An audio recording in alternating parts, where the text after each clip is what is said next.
I'm an obstetrician.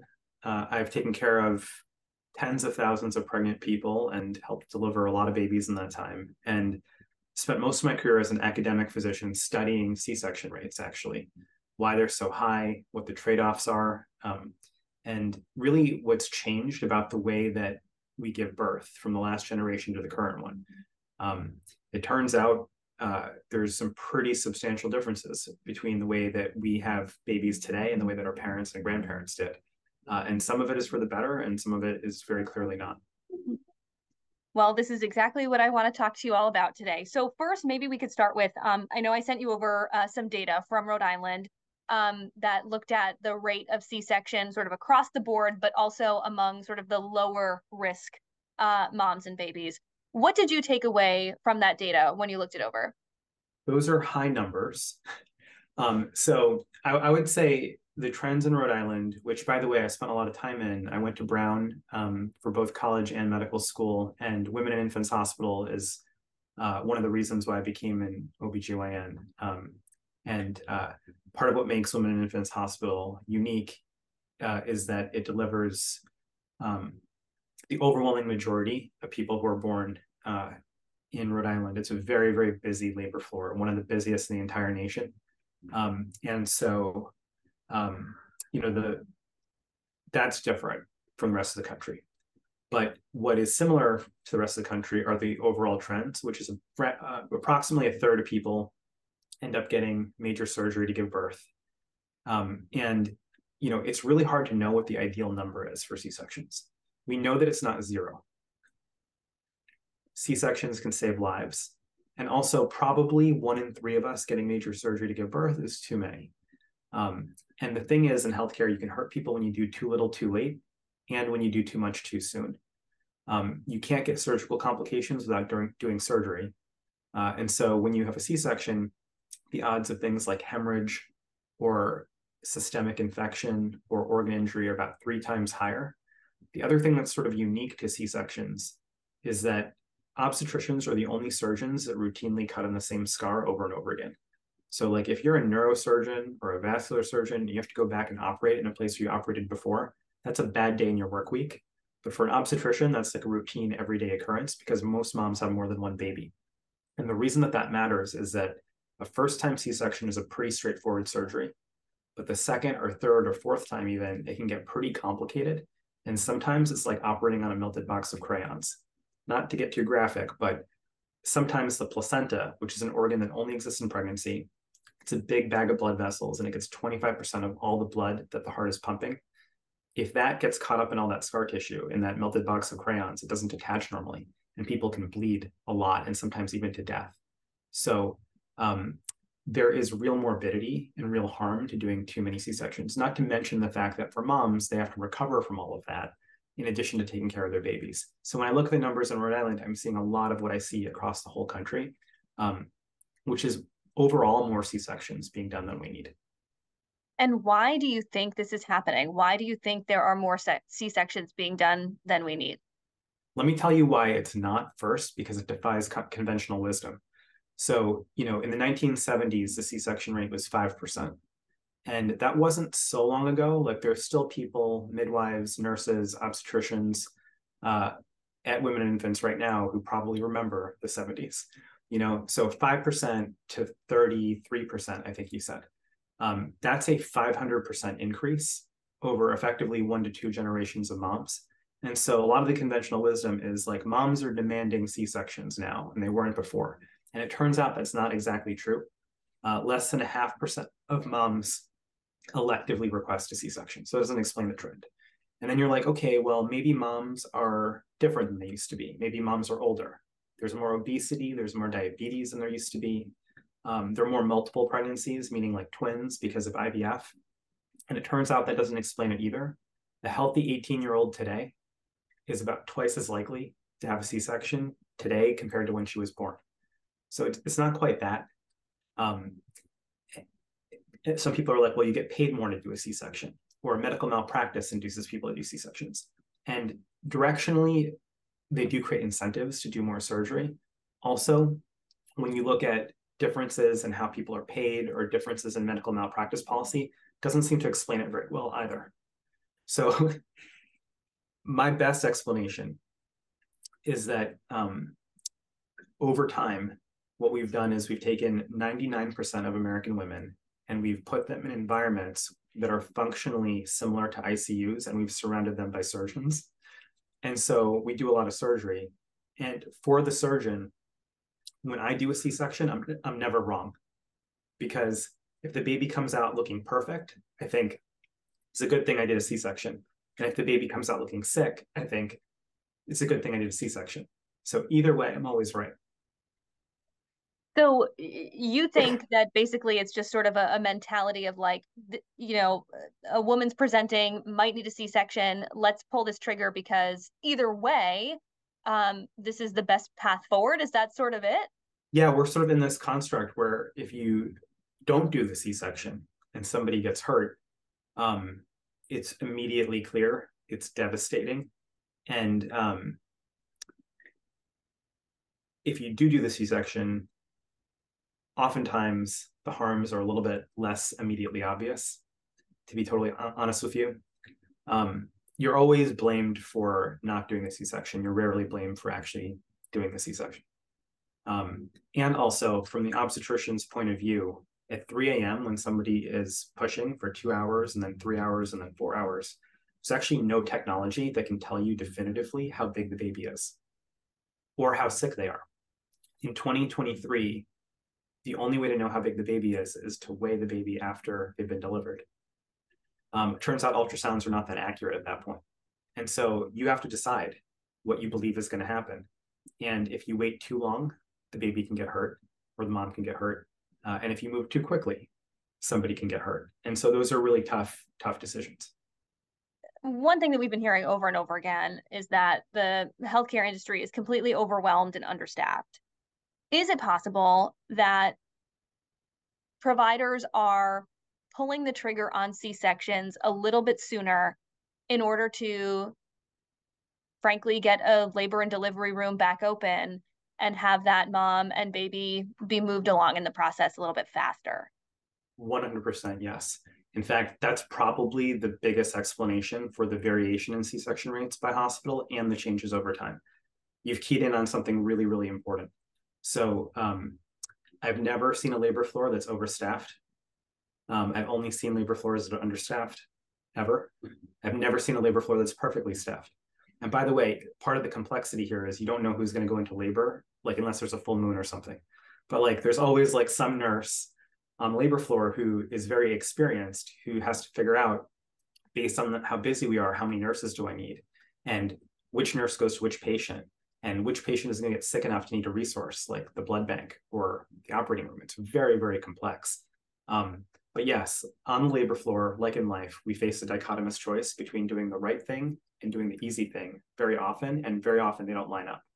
Where the right thing might be if somebody like you had a fetal heart tracing that's a little bit ambiguous and has a fever and other things. The hard thing is to persist. The easy thing is always to go to the operating room. And we actually have data showing that the busier a labor floor is, the more likely it is for a C-section to happen. We also have data showing, and this is a little bit mind-blowing, that you can predict the C-section rate based on the number of labor and delivery rooms that a hospital has. So there are no rules for how many labor and delivery rooms you need based on the volume of people you take care of. And I found 2 hospitals that have the same number of labor and delivery rooms. One place does almost twice as many deliveries per year as the other. And they both think that they're at their capacity limit. And the only way that's possible, to your point, according to Isaac Newton, is if one person is, or one hospital is moving people through faster. So I guess my next question is, what do you say to moms at home who might be watching this, who say, did I get a C-section just because the hospital was understaffed and too busy? I would say, first of all, the last thing I would ever want to do is invalidate somebody's experience. And so there are a lot of people who need C-sections, and I don't want to in any way invalidate somebody's experience who may have had a needed C-section. That being said, there are a lot of C-sections out there that maybe weren't needed. And I think what I would say, just to be very pragmatic, is that most of us want to believe that the care that we're getting is based on what's happening in our room. But what is actually happening is that your care is also being influenced by what's happening outside of your room, meaning how busy the other folks are.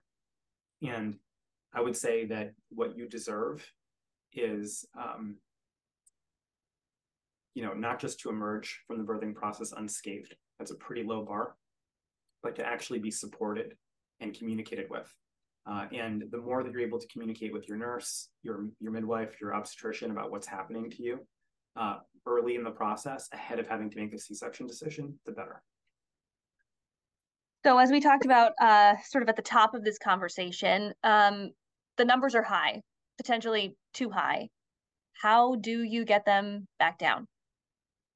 Yeah, so we've made progress on this, and there's a lot of different tactics we can deploy. But I think one really important insight that comes back to what I was just saying is that about 90% of medical errors, meaning decisions we make that were wrong, come down to a failure of communication and teamwork. And ultimately, childbirth is the ultimate teamwork experience because, like gorillas deliver their own babies. There's no gorilla midwives, but we need help by design. And it turns out that the team that comes together to support somebody who's delivering their baby comes together often for the very first time at the moment she's in labor for one of the most important moments of our lives. And so the opportunity to create better teams is probably the most significant one. And it's usually thought of as a soft skill and taken for granted, but it turns out there's a science of good teamwork where like you need to have role clarity. And a lot of people don't know, they see a lot of people in scrubs coming out of the room, but it has to be clear who's in charge. And by the way, the person giving birth is always the one in charge. It's got to be clear, like what communication has to be structured so people know what to expect. Like a lot of moms feel like passengers on a plane that's being held on the tarmac without anybody telling them what's going on. And so every single time we have a conversation with a patient, you have to tell them the next time that you expect to check in with them.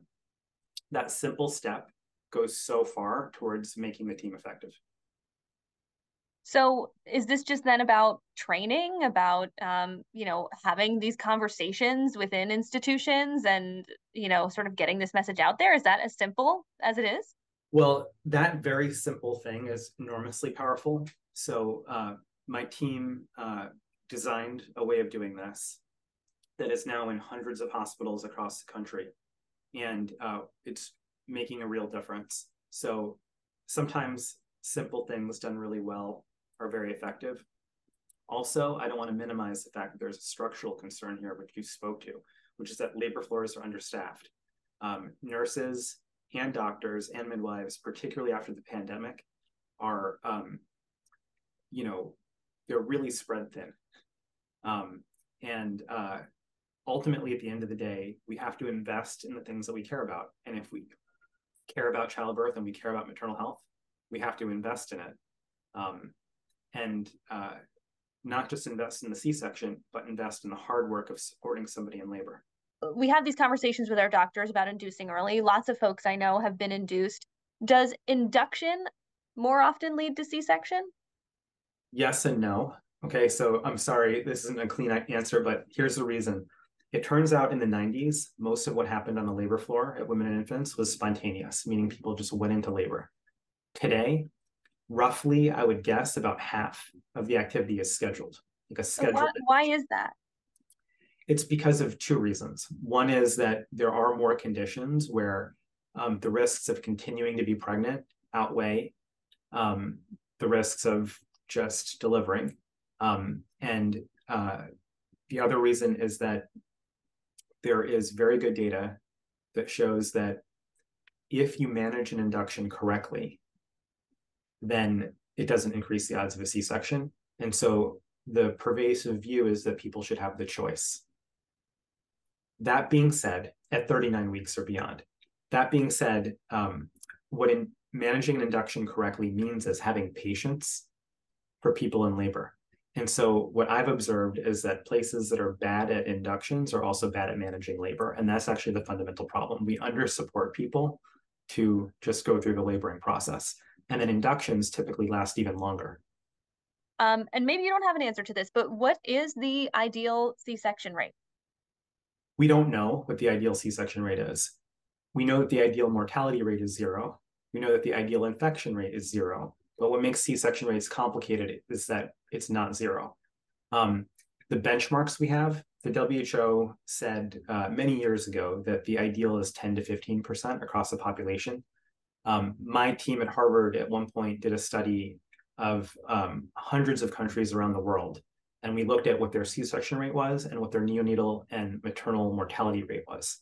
And what we saw was there didn't seem to be any population benefit above 19%. What's hard is then translating that into what the C-section rate should be for an individual hospital, because there are some hospitals that take care of people that are higher risk. And then there are other hospitals that take care of people who are lower risk. And I think it actually might be dangerous to anchor on a specific number and like say, the difference between 21 and 22%, I don't know if that really matters, but the difference between 20% and 30% really, really matters, right? Across the country, that is potentially hundreds of thousands of people that are getting surgery that don't need it. And in fact, I would go as far as to say that the decision to do a C-section is the largest and most consequential surgical error in the world based on how often we get it wrong. So what am I neglecting to ask you? What else do you want to let people know? Well, maybe just like as a parting thought here, I think something important that often gets left out of the conversation is what moms need and deserve, right? And so I just want to maybe amplify this point that most moms give birth, emerge from the process unscathed. Their baby has the right number of fingers and toes, and they're satisfied with their experience. What they deserve, I think, is not just to not be harmed, but to be supported and empowered along the way. I think that we should be designing with a higher bar when we think about what a better experience is. And in every part of the world, the status quo is considered normal. So in the United States, 1 in 3 people get major surgery to give birth, and 1 in 10 of their babies goes to the ICU. That's so common that in any group of people, you look to your left, look to your right, someone's had major surgery for this. Even in a group of people that includes a lot of men, it's still the most common surgery in the room. So I think that warrants pause and reflection.